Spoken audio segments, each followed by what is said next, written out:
Welcome everyone to our office hours this afternoon. This is being recorded, so if you have somebody that was missing it, just look for it on our website. As soon as it's ready, we will get it up there. Feel free to drop questions as they come up. You can drop them in chat, or if you're feeling brave, you can always come off of mute and ask questions. It's okay to interrupt me. I do not mind. Today, we're going to be talking about IEP alignment. So if you've ever been through the monitoring process with us or done our CAP specific training with us, you may have heard us use this word alignment a lot. So this is one of the pieces that we look at for compliance. So we'll be going through each piece of the IEP and how it aligns to the other. So here's our team. My name is Carly Thibodeau, and I have been on this team for just over 2 years. And before that, I was a teacher for 21 years. And with me today is Julie. Hi, I'm Julie Pelletier. I'm the admin support for the monitoring team. I've been with DOE this is my 7th year, which is hard to believe. Before that, I was admin support at a K-5 elementary school for 16 years. Awesome, thank you. And we also have Colette Sullivan, Jennifer Gleason, and Ashley Satry as other members of our team. However, they're busy doing other things and aren't able to be here with us today. So we're going to get right into our alignment piece. We share an alignment visual in the majority of our PDs because this is one of the big components of compliance with the IEP, just making sure that every piece flows into the next piece of the IEP. So we're going to kind of delve into these pieces. So again, if questions come up, please feel free to drop them in the chat or come off of mute and ask questions. And it doesn't have to be just about alignment. If it comes up with another question off topic, that's totally okay. So the first thing we're going to start with are those evaluation results. So those go in section 4A of the IEP. Now, those evaluation results are there and they're supporting several different things, actually. So this visual just kind of gives you an idea. It supports that disability or exceptionality identification that's checked off in section 2, but it also guides the team to help you determine those special factors that are checked off in section 3, along with the strengths and the academic and functional gaps. So many of the pieces and much of the conversation in IEP really start off with those evaluations. And those should be listed in section 4A as much as possible to support all of the decisions that go into developing that IEP. So we're going to start off here with that disability or exceptionality identification. So those evaluations in section 4A need to support this identification that's checked off in section 2. So here, this student is checked off as having an other health impairment. And I can tell you this is due to ADHD. And so when we take a look at section 4A, we would want to see all of those evaluation results that pertain to that disability identification, but then also keeping in mind that that would also support those things that are needed and those special factors that you would consider in section 3, and then also the strengths and the needs of the student. So that should be all encompassing in this section 4A. So here you can see that disability identification is that OHI for ADHD. And so in MUSER, it states that to identify a student with OHI and specifically with that ADHD piece, you need to have that psychological component completed along with behavior rating scales. So that's one of the things that we often look for specifically when we see that OHI piece. And if we don't see those behavior rating scales, we'll often ask, is this a student diagnosed or have a disability of OHI? Is that due to ADHD? Because we're really looking for those behavior rating scales to support that. And if it's something else, then that should also be included in the evaluations. So if it isn't ADHD, that's completely fine. There would be no behavior rating scales expected, but whatever that OHI should be supported with an evaluation in this section. All right. And then, as I was talking about, so that's the evaluation supporting that disability category in section 2. But then these evaluations also help guide that discussion when you come to section 3, those considerations of special factors. So here, this student, based off of the information from those evaluations, this 3B is checked. So somewhere in the IEP, this needs to be addressed. So if you're checking yes in section 3, there needs to be somewhere else in the IEP that supports these pieces that you've checked yes. So at some point in the IEP, either through goals or accommodations, we would be looking for something that would support that positive behavior interventions and supports that's checked off yes. And then we would also be looking for academic needs and functional needs, because those were all checked off yes. And that information would be determined after reviewing those results of evaluations. Now, here's just a little side note. If on that section 3, you have a student where it is checked off that they have a post-secondary transition plan, then the section 9, the transition plan, should be completed first, and then the rest of the IEP should be completed after that transition plan in order to support that transition plan. So just a little side note about that. Okay, so now back to these evaluations again. These are also used to help talk about the strengths of the student. Okay, so that's what goes in section 4B of the IEP. So here's an example of strengths that were taken from those evaluations, some relative strengths, but also some strengths that were observed within the classroom. So you can see there's a mixture of both. So compliance for this would be including those areas of strengths and relative strengths, and it can be based off of those observations. It doesn't just have to be from those evaluations. And it would not be a restatement of those evaluations. So you wouldn't want to just list those average scores here and just say those components. You would be taking those relative strengths that were noted within evals, but then also pairing them with what is seen in observations.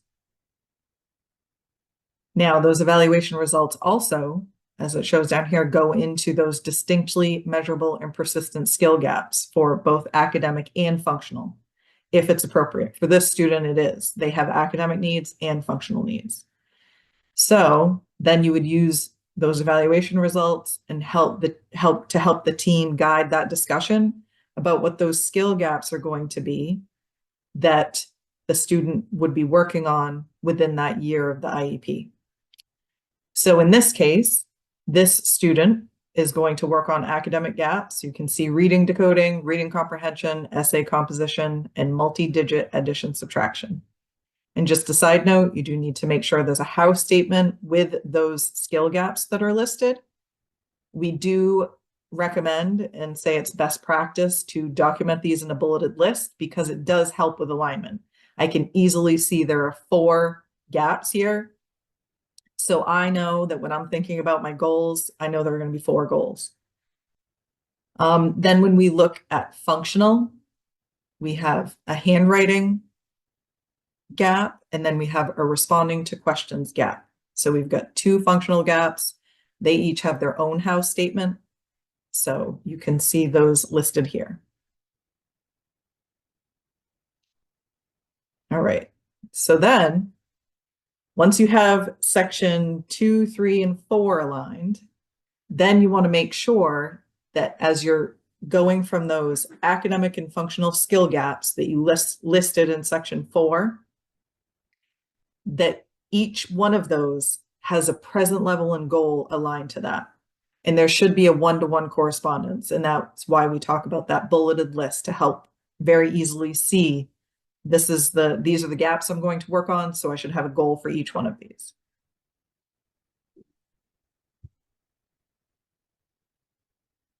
So here we go.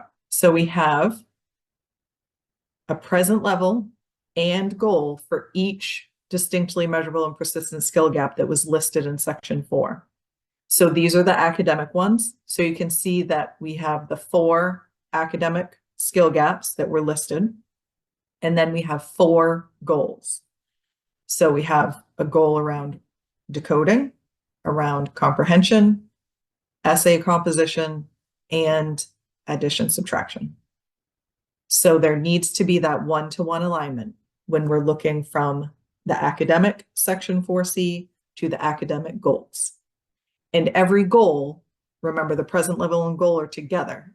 So whatever your goal is, that present level should be where they are starting off at that beginning. So just remember to start off with that present level and then where you're working up to for that goal within the year. Next, we have the functional gaps being aligned to those goals.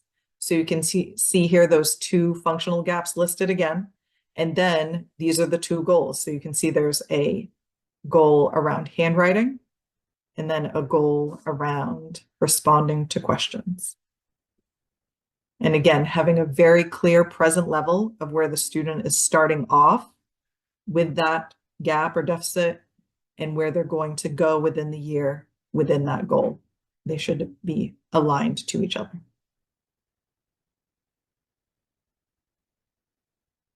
Okay.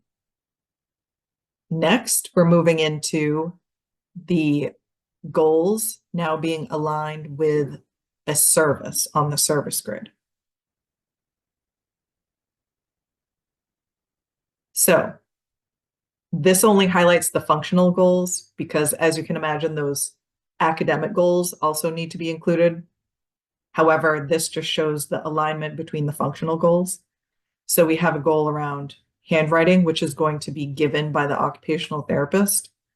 And so on the service grid, there's a service for occupational therapy provided by the occupational therapist.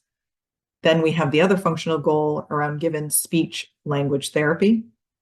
So on the service grid, we would be looking for that speech and language service to align with that.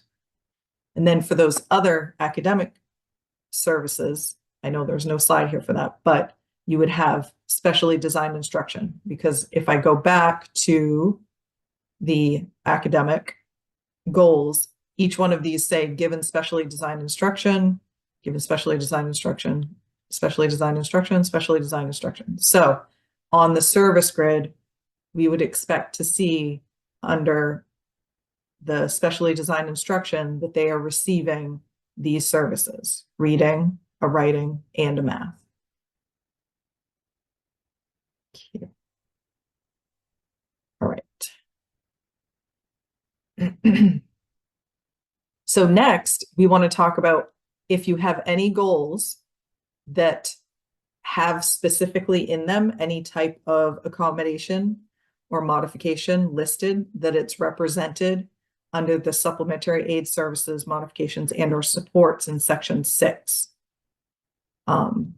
So when we take a look at this section, section 6, we would want to also think about any of those special considerations that were marked in section 3, because this may be a spot where those things are being accounted for and being aligned to that section 3.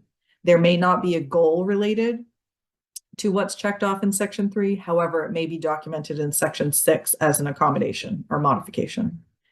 Then also that if there's a goal and the goal states that the student needs something specific, that can also or should also be listed in section 6 so that it's available to the student when it's necessary. So we have a couple of examples. So here we have an example of a student where they have that positive behavioral supports that are necessary. So that 3B is checked yes. So that is identified in the IEP in section 6 with a positive behavior support plan. So if there's a student that has one of those, then it would be appropriate to check that 3B box and then just make sure it's available to that student throughout their school day. And you can word this frequency however you want. Just for this one, it was appropriate that it would be available throughout the entire school day because a behavior plan is only as successful as it's available to them. And just a side note about when you're filling out section 6, make sure if you put something in this left-hand column that you fill out the row completely across so that that is compliant, that piece. Now, this student also has 3C checked off as yes. They're saying that this student is identified as a student who's an English learner. So they have their language needs are identified in the IEP. And so that would be appropriate to list here in section 6. If the student is an English learner and they do have an ILAP, an individual language acquisition plan, you would document that here. Then the other piece is if you have that goal, here you have a student that requires, or in their goal, it says that they are given access to fidgets, wobble stool seat, option to stand, etc. So in section 6, it's listed out that these items are available to them. And you can list that frequency and the location of where they're allowed to use those. But if you put it in a goal, it's best to document that in section 6 so they have that available to them.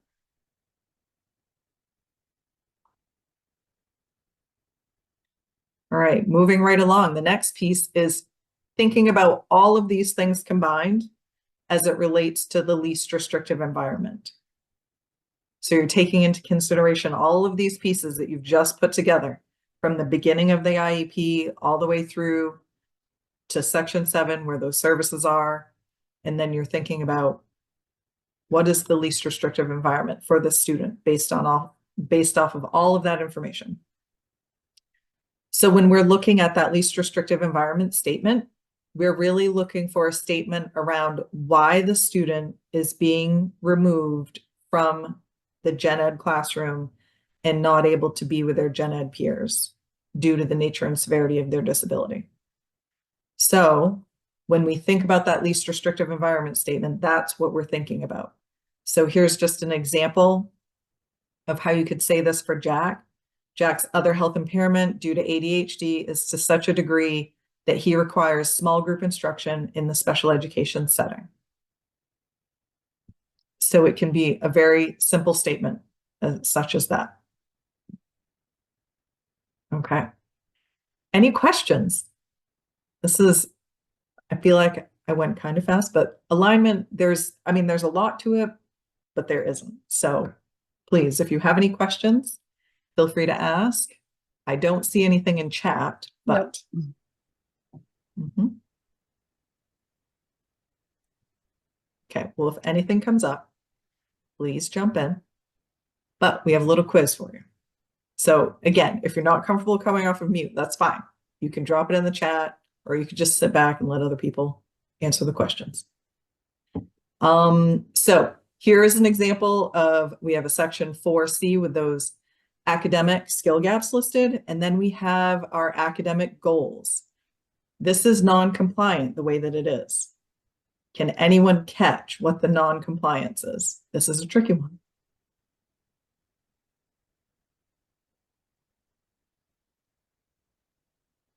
Might be hard too because the goals are pretty small. I understand that. So I can tell you that the first goal is around decoding. And then the next goal is around comprehension. The next goal is around essay composition. And then the next goal is around multi-digit addition and subtraction. So remember, this is about alignment. So what is the missing piece here between the alignment of the gaps to the goals?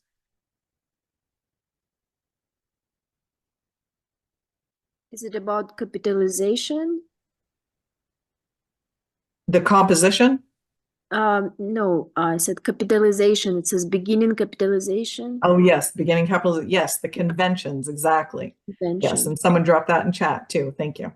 Yeah. So the gap is listed with no goal aligned. So there was a gap there for conventions. So if you put something here, it has to be addressed in a goal. So yeah, so that was the alignment piece. Excellent job. So this is the example again. We have those 4 gaps, and then we have the 4 goals that match up. So just remember that each of those gaps needs to be represented by a goal. All right, here's another one. So we have section 3 and this information in section 3, and then you have section 6 here, and it's blank. The student has no accommodations or modifications. Any idea why this is non-compliant?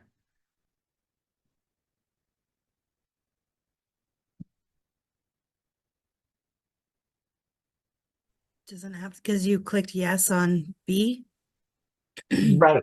So if 3B is checked yes, you're saying that the student requires positive behavioral interventions and supports. So that really should be represented in the service grid as a positive behavior support plan or some other type of behavior intervention or support.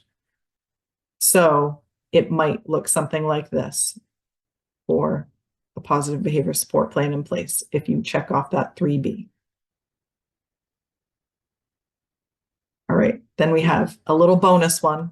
This is about the disability Can I identification. just ask a quick question? Can you go back to that? Yep.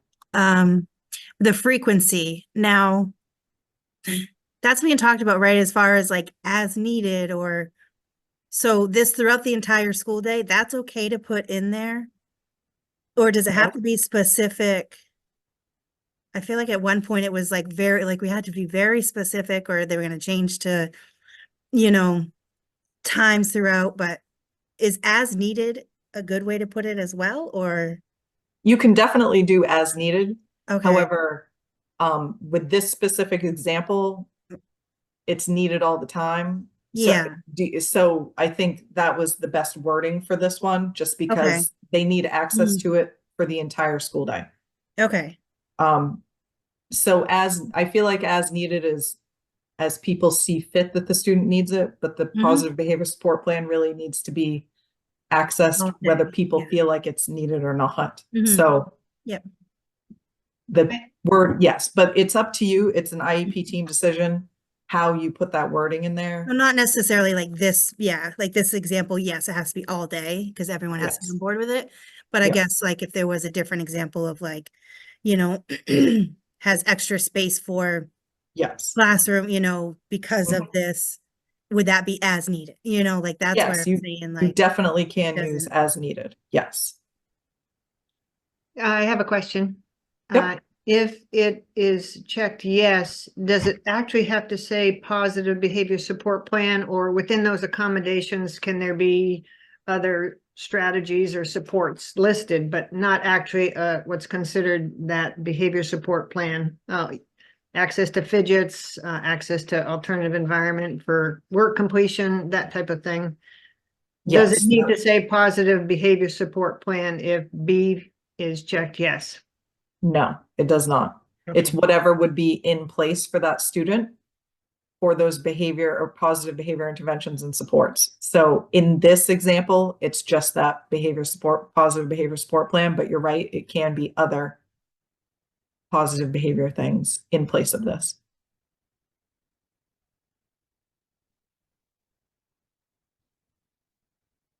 All right, great questions. This next one is about the disability category. So we have a student here that is checked off as having a multiple disability. They have an other health impairment and a speech and language impairment.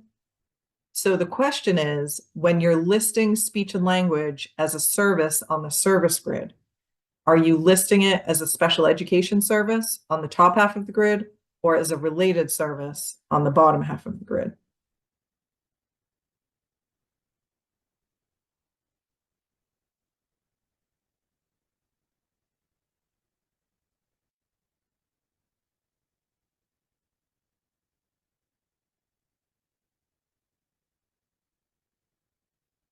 Okay, so it is going to be listed as a special education service, not a related service, because the times that it's listed as a special education service on the top half is when they've been identified as a student with a speech and language impairment, and that includes being part of a multiple, or if it's by itself.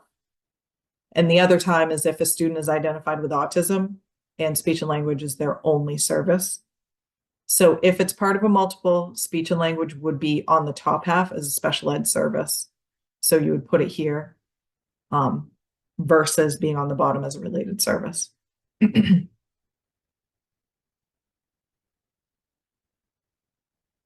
All right. Any last questions? Because that is it for me today.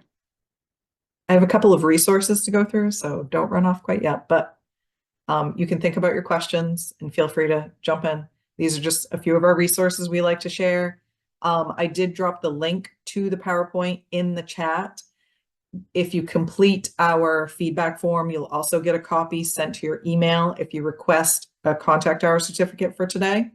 So you'll have it available on your computer, and each of these links does work. They're live links, so you can click on them. They'll take you to these resources. This first one is the procedural manual.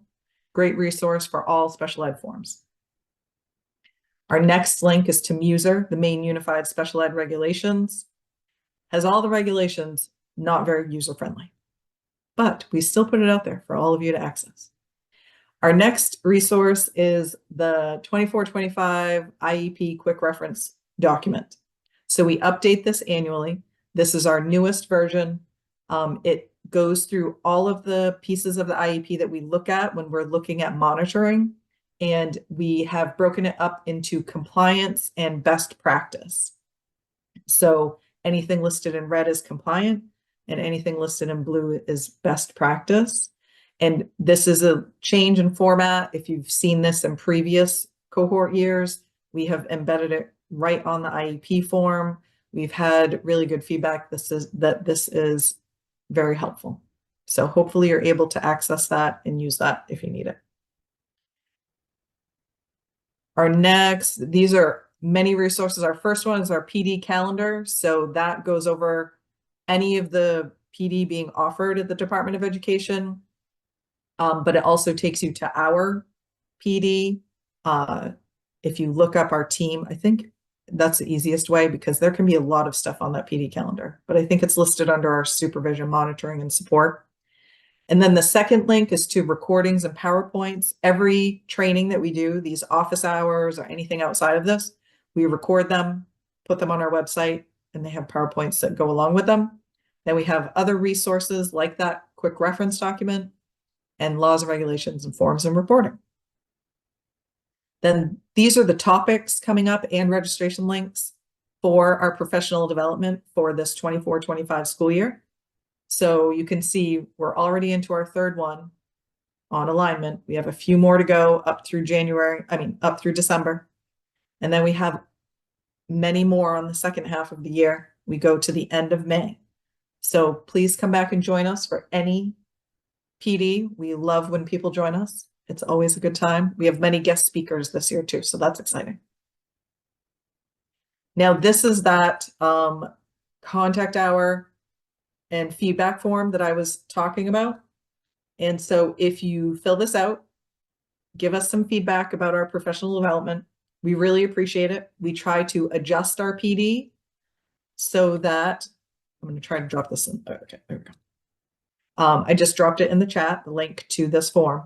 So if you fill this out, give us some feedback. We appreciate it. We adjust our PD as much as possible based off of the feedback.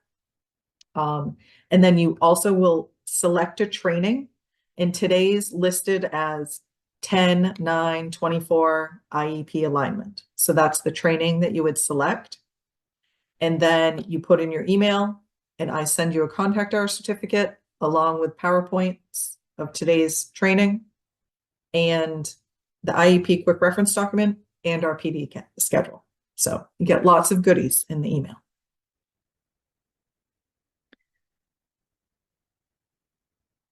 Next is our DOE online. We're on social media and online, so you can find the Department of Education at all these places. And then last but not least is our contact information for all of us on the team, because we are here to support you. So please feel free to reach out with us, reach out to us with any questions that you might have. We are happy to give feedback on things. So if you're writing IEPs, you're filling out forms, whatever you're doing, feel free to shoot us examples and just be like, I'm not really sure if this is compliant, or, you know, how does this look? We're happy to give you feedback. We just ask that you do not send it on the actual IEP or in the actual form. Copy and paste it, stick it in the email itself, because if we see the IEPs and forms themselves and it has student information, we have to ask for correction if there's non-compliance, and it's a whole thing. But if you just put it in an email without being on a form and no student identifying information, then we are happy to give you feedback about things. We get lots of emails, so, but we can always take on more. Right, and I'll go back here just because we have had people say that we go too fast through this. So, any last questions before I give you some time back in your day?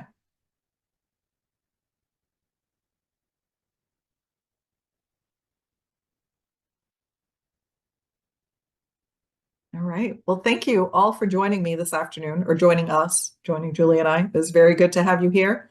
And thanks for interacting, asking questions. It's always really great to have people participate. So have a good afternoon, and we'll see you next time. Thank you. Thank you.